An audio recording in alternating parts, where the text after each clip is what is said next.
কাঁচা টমেটো বুনার রেসিপি মাছ দিয়ে। আসসালামু আলাইকুম।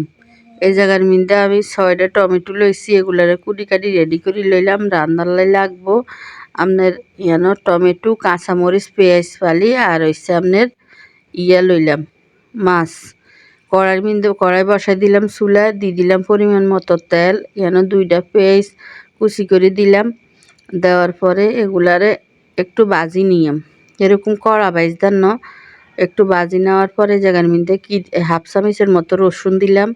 রসুন বাটা অল্প মশলার মধ্যে এইভাবে রান্না করি খাইতে হারেন, খুবই মজা হয় এই তরকারিটা এইভাবে। এরপরে এই জায়গার মধ্যে দিয়ে দিলাম হলুদের গুঁড়া, লবণ আর মরিচের গুঁড়া। যে যতটুক রান্না করবেন অতটুক পরিমাণ মতো দিবেন। এরপরে দেওয়ার পরে এই জায়গায় একটু পানি দিই। এবার এটারে কষা নিলে ঢাকা দিয়ে রাখি দিয়ে কষানি হয়ে গেছে ঝোলটা। এবার এই জায়গার লগে মাছ ডালি দিয়ে।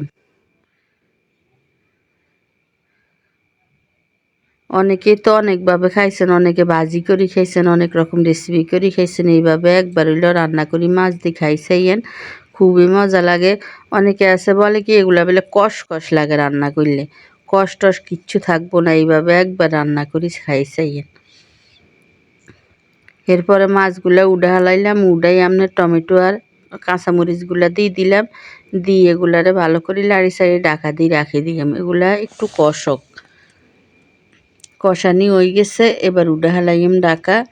এরপর ঢাকাটা উল্টাই একটু লাড়ি সাড়ি আপনার যে মাছগুলা উডাই রাখছিলাম ওগুলা দিয়ে মাছগুলা দিয়ে দিলাম। দিয়ে এগুলারে একটু লাড়ি সাড়ি একটু ঠিক করি বসাই। এই লগে পানি দিয়ে জল দিয়াম, যতটুক লাগবো জল অতটুক দিয়াম, এত বেশি দিতাম না। কাঁচা মাছ দিয়ে এভাবে কাঁচা টমেটো রান্না করে খাইছেন, খুবই মজা হয়। এটা না খাইলে এটা স্বাদ বুঝবেন না। এটা একটু জাল টক, খুবই মজা লাগে খাইতে। এভাবে একবার হইলেও রান্না করে খাই দেখেন। এরপরে পানি দিয়ে আমরা ঢাকা দিয়ে দিলাম। এই যে আমার প্রায় আপনার রেডি হয়ে গেছে। এবার কিছু ধনিয়া পাতা, যেহেতু শীতকাল, শীতের সিজনে খুব ভালো ভালো ধনিয়া পাতা পাওয়া যায়। আপনার এরকমভাবে একটু বেশি করে ধনিয়া পাতা দিই, 5 মিনিটের মতো রাই। এরপরে উডা হালাইন, তাইলে যে আপনার এই রেসিপিটা রেডি হয়ে যায়।